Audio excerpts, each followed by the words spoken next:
For me, always want to be balanced with my safe masculine and my feminine side. To feel it both, because they both give you different things. Masculine gives you safety, steadiness, grounding, strength when you need it. And this peace and calm, it supports you and other people around you as well, and beings. And feminine side is full of freedom, creativity, this fire for just living and experiencing stuff, for dancing, expressing yourself, and all of it. So if we dim that side, we're only gonna be like boring, you know. That's my opinion. It's just life is gonna be boring. But when you connect it to your feminine side and you're not afraid of it, which sometimes takes time to accepting that and not thinking it's something weird with you or anything else, it's just part of you. We all have both sides, and being as a man connected to your feminine, you just experience world better, more deeper, more connecting, more, it's just more beautiful. For example, when I facilitate events and workshops, or even working with my clients, it's just show them what is actually the feminine energy, the creativity. So they can be creative at work, creative with, some hobbies, even if they're super disconnected from creativity. So we can always connect to memories when they're kids.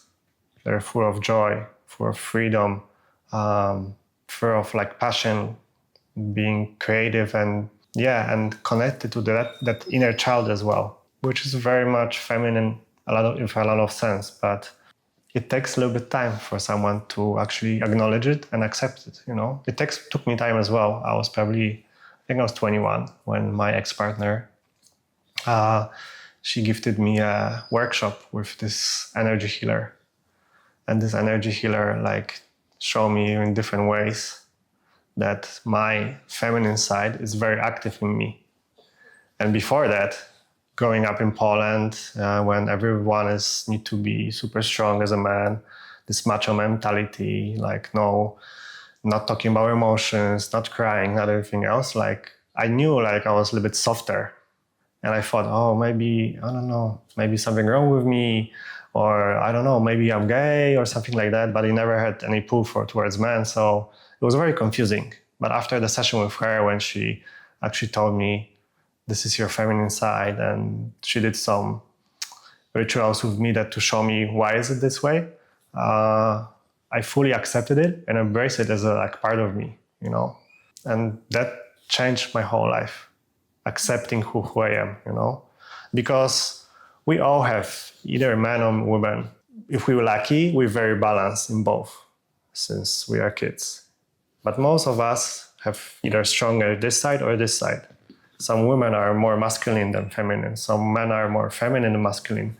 And like I did before, we put masks on top of them, pretending that, for example, when the man has a lot of feminine in him, he tried to be super macho, super outgoing, and try to push to get a lot of women and be this, alpha male, especially around other men. It's all about competing and being better than other men and just showing how strong you are.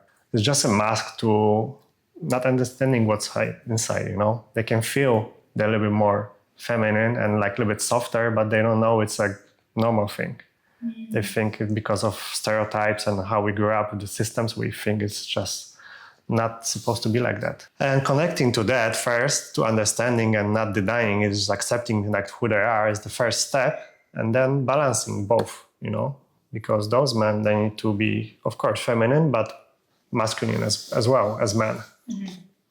So they can be grounded, they can be stable and open to be space holders for others, for women. And that's naturally where, when man is connected to their masculine, safe masculine, it's super beautiful, because they stop competing about women. They stop competing about anything in life. If they need to, of course, at work or when they play sports, that's okay. But outside of that, they just become calm and collective, and they're just grounded, and they don't need to do anything to show anyone who they are, because they know who they are and they love who they are. So they can just be chill and that's it, which is very interesting because we as a society are not used to it as well, because those kind of men are very calm. They don't talk when they don't need to. So a lot of people pursue them like as boring people. But when they start to knowing them, they're like, oh, okay, you're actually a very interesting person and you're very grounded and I can learn a lot from you. So, it's juggling about between what we think supposed to be and what we actually are.